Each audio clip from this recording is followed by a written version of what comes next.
Hello বন্ধুরা, তো দেখো মিষ্টিগুলো ভিজে গেছে আর কত বড় বড় হয়ে গেছে দেখো বন্ধুরা। ডিজিটাল কুকিং থেকে সবাইকে স্বাগত জানাই। তো আমি আজকে আবার অন্যদিনের মতো নতুন একটা রেসিপি নিয়ে এসেছি, মেরি বিস্কুটের কালো জাম। তো চলো আমি এই কালো জামটা কীভাবে বানাই তোমরা শেষ পর্যন্ত ভিডিওটা স্কিপ না করে দেখতে থাকো। আর ভিডিওটা ভালো লেগে থাকলে আমার চ্যানেলে একটা লাইক, কমেন্ট, শেয়ার এবং সাবস্ক্রাইব করে দেবে। তো চলো। তো দেখো ওই মেরি বিস্কুট নিয়ে নিয়েছি, আর মেরি বিস্কুটগুলো আমি মিক্সার গ্রাইন্ডারে দিয়ে গুঁড়ো করে নেব।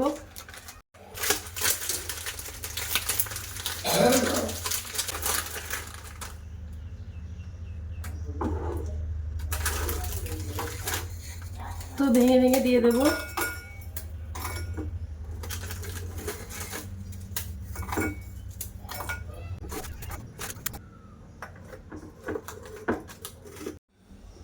তো দেখো বিস্কুটগুলো গুঁড়ো করে নিয়েছি। এবার আমি এই চালনি দিয়ে চেলে নেব বিস্কুটের গুঁড়োগুলো।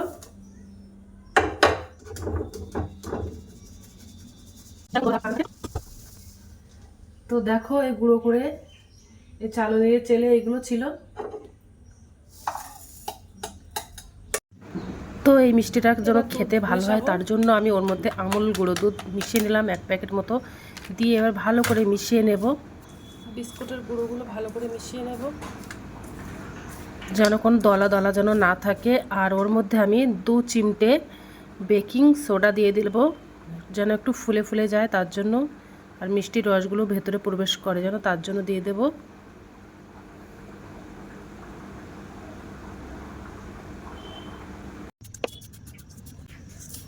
আর এবার ওর মধ্যে উষ্ণ গরম দুধ দিয়ে বিস্কুটের গুঁড়োটা মাখিয়ে নেব, আর জলটা অল্প করেই দেব। আর খুব চেপে চেপে মাখাবো না, একটু আলতো করে করে মাখিয়ে নেব বিস্কুটের গুঁড়োটা।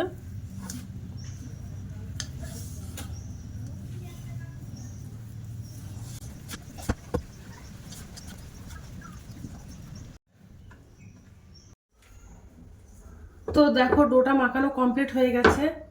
আমি এটা 5 মিনিটের জন্য ঢেকে রাখবো। 5 মিনিট পরে ঢেকে রাখলে একটু শক্ত মতো হয়ে যাবে, তারপরে মিষ্টিটা বানাবো। দেখো 5 মিনিট হয়ে গেছে। এবার দেখো ডোটা অনেকটা শক্ত হয়ে গেছে। এবার আমি মিষ্টিগুলো সব বানিয়ে নেব। দেখো একদম হাতে আর লেগে যাচ্ছে না।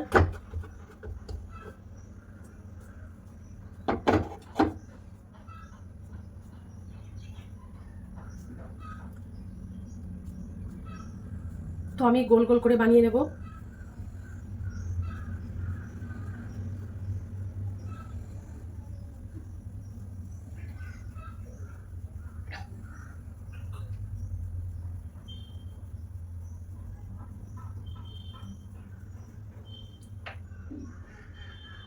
তো দেখো গোল গোল করে বানিয়ে নিয়েছি।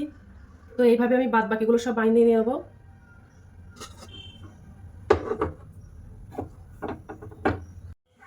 তো দেখো বন্ধুরা মিষ্টি বানানো কমপ্লিট হয়ে গেছে। এবার আমি মিষ্টিগুলো ভাজা করে নেব। দেখো কত সুন্দর হয়ে গেছে। আর আমি একটু বড় বড় সাইজের করেছি, তোমরা চাইলে আর একটু ছোট ছোট বানাতে পারো। তো কড়াইতে তেল দিয়ে দিয়েছি, তেল গরম হয়ে গেছে। তো মিষ্টিগুলো দিয়ে দেব।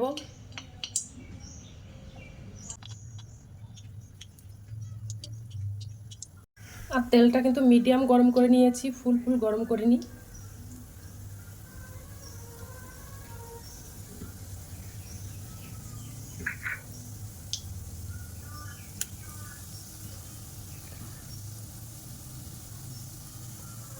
এবার একটু উল্টে দেবো মিষ্টিগুলো, আস্তে আস্তেই দেবো যেন ভেঙে না যায়।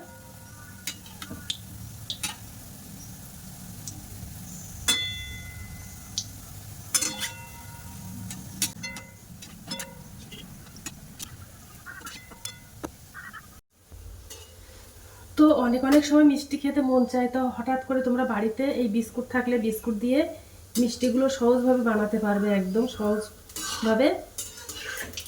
আর এই বিস্কুটের মিষ্টিগুলো কিন্তু খেতে অসাধারণ। দেখেছো লাল লাল করে ভাজা করে নিচ্ছি একদম।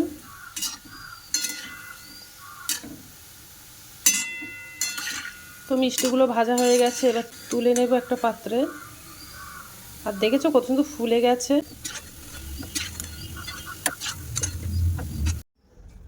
এবার আমি একটা চিনি শিরা বানিয়ে নেব। তা এই বাটির আমি 1 বাটি চিনি নিয়ে নিয়েছি। তো চিনিগুলো দিয়ে দেব, আর এই বাটির 1 বাটি জল দিয়ে দেব।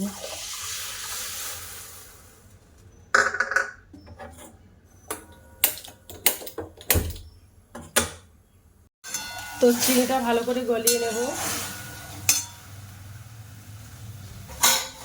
আর চিনি শিরার মধ্যে 2টো এলাচ দিয়ে দেব, যেন একটু গন্ধটা ভালো লাগে তার জন্য। দেখো চিনি শিরাটা বানানো কমপ্লিট হয়ে গেছে। গ্যাসটা অফ করে দেব। আর যে মিষ্টিগুলো ছিল মিষ্টিগুলো দিয়ে দেব।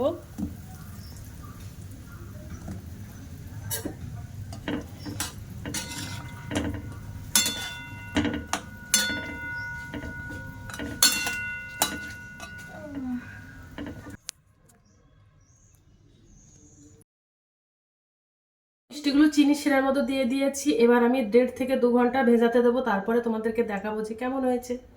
আর একটা ঢাকনা চাপা দিয়ে দেবো।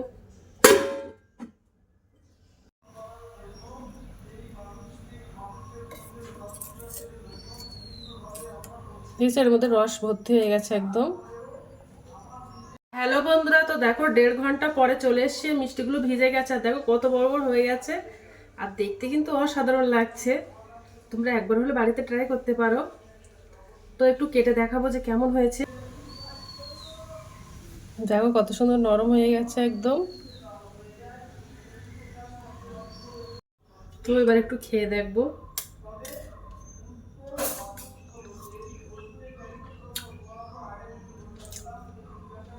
তো অসাধারণ হয়েছে। আজকের দিনের মতো ভিডিওটা এখানে শেষ করছি। আগামী দিন আবার একটা নতুন ভিডিও নিয়ে চলে আসবো। তো টাটা, বাই বাই, সবাই ভালো থাকবে, সুস্থ থাকবে।